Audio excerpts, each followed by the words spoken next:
Tembi Tapa, vous êtes archevêque de Kisangani en République démocratique du Congo, en même temps président de la conférence épiscopale nationale de votre pays, Senko. Tout d'abord, monseigneur, comment va l'Église en République démocratique du Congo? L'Église se porte plutôt bien. L'Église organise normalement sa mission et pendant cette période du processus électoral, l'Église a continué à prêcher la parole de Dieu, à célébrer les sacrements et à organiser le peuple de Dieu. Monseigneur, après les élections qui ont eu lieu dans votre pays à la fin de l'année 2018, l'Église et les évêques ont reçu beaucoup de flèches, beaucoup de critiques pour vos positions. Qu'en dites-vous? C'est tout à fait normal, vous savez, quand il n'y a qu'un fruit sur l'arbre, bien mûr, tout le monde va chercher à jeter la pierre pour avoir le fruit. Alors l'Église a joué un rôle tellement précieux, tellement important dans le processus électoral que ceux-là qui ne voulaient pas que les choses aillent comme l'Église l'a souhaité, évidemment, ils se sont tournés contre l'Église. Pour nous, ça ne nous étonne pas. Ça ne vous étonne pas, monseigneur. En 2006, les évêques ont contesté les résultats des élections présidentielles surtout. En 2011, les évêques ont estimé que les résultats n'étaient pas conformes à la justice et à la vérité. Et en 2018, les évêques ont réclamé la vérité des urnes. Ça veut dire, monseigneur, que les élections prochaines, qui pourront avoir lieu en 2023, vous réclamerez aussi la vérité des urnes. Vous allez aussi contester les résultats s'ils ne sont pas conformes à la vérité, ou bien vous allez vous taire. L'organisation des élections, c'est une question de société. L'Église est au service de la société pour communiquer les valeurs, pour communiquer la volonté de Dieu. Et en tant que tel, un processus électoral ne peut que intéresser les évêques de la République démocratique du Congo, comme cela a été le cas à 2006, à 2011 et tout dernièrement à 2018. Nous nous sommes engagés à accompagner le peuple congolais à travers l'éducation civique et électorale, et nous avons voulu que, au bout de ce processus électoral, que la volonté du peuple exprimée dans les urnes soit respectée. Malheureusement, fort est de constater que à 2006, à 2011 et aussi, je dois le dire fermement, à 2018, les choses ne se sont pas passées comme le peuple l'attendait. C'est une question de conscience, c'est une question de justice, et quand la justice est déstabilisée et remise à question quelque part, l'Église qui est appelée à défendre les valeurs, à défendre la moralité, l'éthique dans les comportements sociaux, cette Église ne pourra jamais se taire hier, aujourd'hui et demain. Il continuera à annoncer. S'il n'y a pas de justice et s'il n'y a pas de vérité des urnes, les évêques vont parler. Cela s'inscrit dans le cadre de notre mission prophétique. Les prophètes dénoncent ce qui ne va pas, des antivaleurs, il encourage ce qui va bien et il prévient de ce qui pourrait remettre en question justement l'harmonie dans la société. Et cela ne vous décourage pas quand on dit par exemple que les évêques de la République démocratique du Congo divisent les gens, puisqu'il y a ceux qui disent, les évêques disent la vérité, et d'autres qui disent, les évêques exagèrent, et leur vérité n'est pas l'unique vérité. Nous pensons que la vérité est immuable, c'est une valeur immuable. Hier, aujourd'hui, demain, la vérité restera toujours vérité. Comme le bien reste bien, le mal reste mal, quand bien même il y en a qui s'évertuent à commettre ce mal. Mais nous pensons que cette vérité qui est immuable sera toujours notre lumière. Elle va nous éclairer dans notre comportement et même dans notre prise de position quand elle est déstabilisée, quand elle est remise en question par un camp contre un autre. L'Église ne cessera jamais de clamer haut et fort que la vérité reste la vérité. Monseigneur, les critiques, je peux comprendre que ça ne puisse pas décourager les évêques, mais les comportements de vos politiciens qui vivent de la mesquinerie selon ce qu'on peut lire dans les médias et selon ce qui se fait dans votre pays, ça ne vous décourage pas? Il est fait que la plupart d'entre eux sont des chrétiens.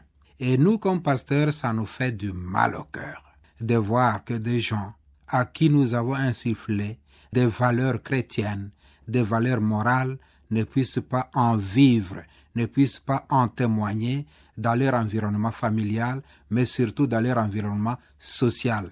Nous les déplorons. Évidemment, là où il y a des hommes, il y a toujours des hommeries. Les antivaleurs vont continuer à faire leur chemin, tout comme ceux qui seront gagnés à pouvoir servir les valeurs pourront aussi se comporter en tenant compte de ces paradigmes. En rapport avec les élections, avec les résultats surtout, est-ce que la conférence épiscopale de la République démocratique du Congo est unie ou y aura-t-il des dissensions entre les évêques?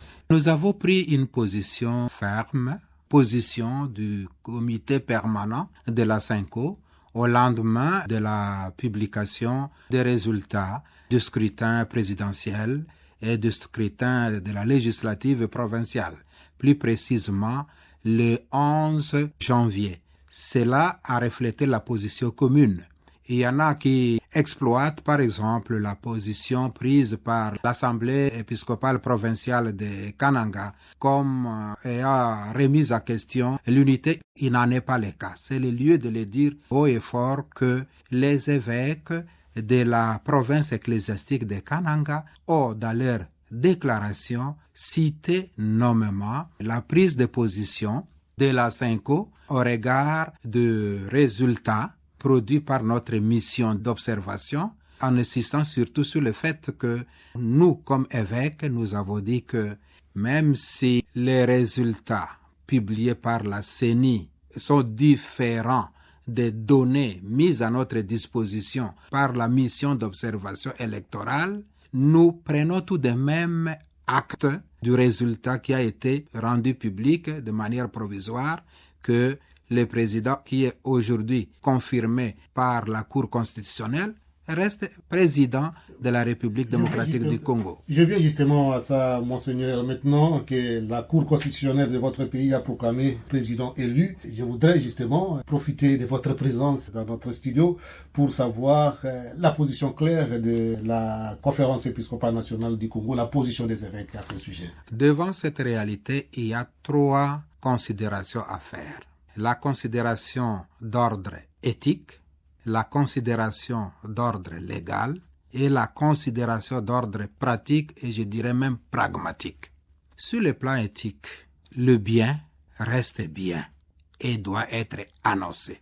Le mal reste mal, le mensonge reste mensonge, la contre-vérité reste la contre-vérité. La prise de position de la SENCO à l'issue de la mission de l'observation électorale, prise de position selon laquelle les résultats proclamés par la CENI différaient de nôtres sur le plan éthique. Nous avons la certitude morale que notre position que nous avons rendue publique reste. Ça, c'est la dimension éthique.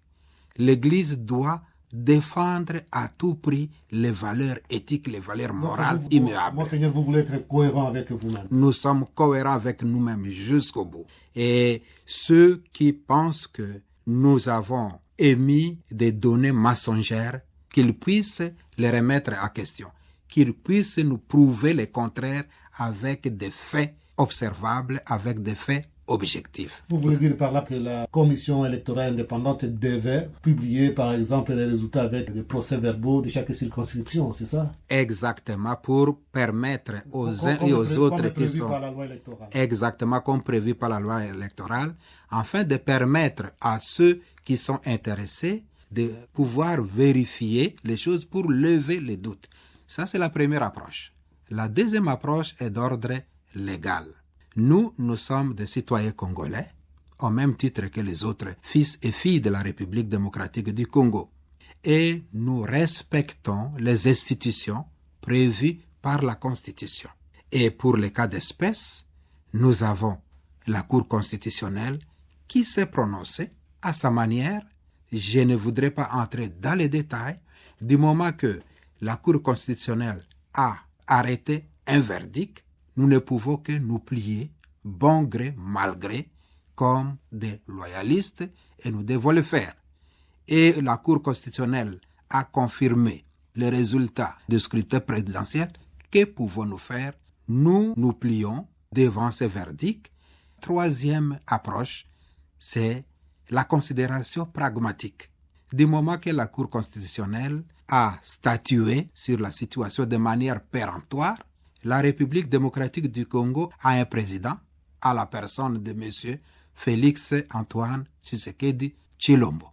S'il est proclamé président, il est président de tous les Congolais. Nous, les évêques, nous sommes aussi les Congolais. Vous êtes prêt à accompagner le nouveau président en lui prodiguant des conseils, en lui rappelant ses devoirs? Comme toujours, l'Église va jouer son rôle de mère et éducatrice, mater et magistra.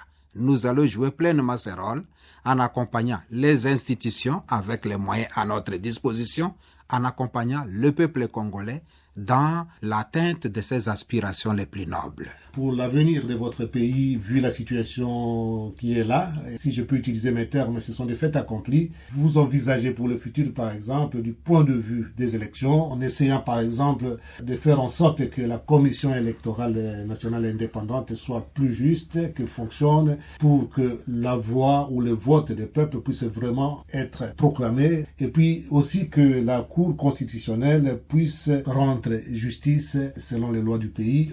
Les gens estiment que c'était plutôt une justice pour le plus fort ou pour un camp. Nous allons poursuivre l'éducation civique et électorale du peuple congolais parce que les élections qui se sont passées ne constituent pas une fin en soi, c'est une dynamique. Il y a bien d'autres phases d'élections qui seront organisées tels que le prévoit le calendrier dicté par la CENI. Et même après cette phase, le Congo aura besoin de renouveler le mandat de ses gouvernants. Alors, dans cet esprit, dans cette logique, l'Église, comme par le passé, continuera à assurer l'éducation civique et électorale du peuple congolais. Par rapport aux animateurs des institutions, nous ne cesserons pas de jouer pleinement notre rôle comme des prophètes. Nous ne ferons pas que dénoncer le mal. Il faudra que nous puissions développer une pastorale de proximité qui nous permette d'entrer en contact avec nos fils et filles qui sont engagés dans ces institutions comme des animateurs pour qu'ils puissent témoigner de leur foi dans le social, qu'ils puissent témoigner de leur foi dans le temporel, dans le politique, et c'est très important. Je crois que cette pastorale de proximité devra être promue davantage dans les jours à venir, de manière à inviter nos frères et sœurs qui sont engagés dans ce secteur, dans la gestion du public, de se comporter en vrais croyants, en vrais disciples de Jésus-Christ. Et ça, c'est très important. Qu'il y ait un peu plus de justice. Et qu'il y ait plus de justice, plus de vérité, plus de bien-être. Monseigneur, que pensez-vous de ce qu'ils disent? Malgré tout ce qui est arrivé en République démocratique du Congo, il y a quand même un petit progrès pour la démocratie, puisque c'est pour la première fois qu'il y a alternance, pendant que dans les autres pays, les chefs d'État changent de constitution, restent au pouvoir, mais quand même en République démocratique du Congo, malgré tout, il y a alternance. Est-ce qu'il n'y a pas un petit pas en avant chez vous? Ils ont raison. Je crois que ce qui est affirmé par rapport à ce que vit le peuple congolais aujourd'hui, à ce qui concerne la prise en charge de sa destinée, la prise en charge de son pays, c'est quelque chose de vrai. Et nous avons vu autour de ce processus électoral l'engouement du peuple congolais qui a voulu aller aux élections. Quand bien même certaines contingences ne leur ont pas permis d'exercer pleinement ses droits civiques. Nous avons vu aussi que le peuple congolais est arrivé à plusieurs reprises à se mettre debout quand il fallait dénoncer quelque chose qui n'allait pas à travers les marches pacifiques, sans faire de casse, sans faire de violence. Nous pouvons faire mention des manifestations pacifiques organisées par les comités laïques de coordination qui, du côté des manifestants, n'ont pas provoqué une tension, mais plutôt ce sont les manifestants qui ont été des victimes des agressions extérieures des agents de l'ordre. Nous pensons qu'il y a bien des choses qui ont évolué. Il n'était pas évident que ces élections soient organisées, mais grâce à la pression pacifique du peuple congolais, on y est arrivé. Et le peuple voulait le changement. D'une manière ou d'une autre, ce changement a été obtenu au terme de ce processus électoral. Et je voudrais profiter de cette occasion, si vous me le permettrez. Justement, un mot de la fin, un signe d'espoir pour votre pays, Monseigneur. Vous avez la parole. Je commence par féliciter le peuple congolais qui a su s'assumer pleinement devant ses gouvernants. Ce peuple a voulu qu'il y ait un changement. De manière formelle, le peuple a voté pour que le changement devienne une réalité. Je tiens aussi à féliciter notre commission Justice et Paix, qui, à travers la mission d'observation électorale, a accompagné le processus électoral avec professionnalisme. Et nous avons eu des experts qui ont fait des travaux de qualité Ce travail a été apprécié non seulement par les Congolais, mais aussi par nos partenaires, les amis du Congo, je vais dire la communauté internationale, au niveau de l'Afrique, au niveau de l'Occident en général. Je voudrais aussi saisir cette occasion pour encourager fraternellement mes confrères dans l'épiscopat pour ce travail de cohésion, travail d'unité qui a permis que nous puissions accompagner le peuple congolais sans heurte sur le processus électoral.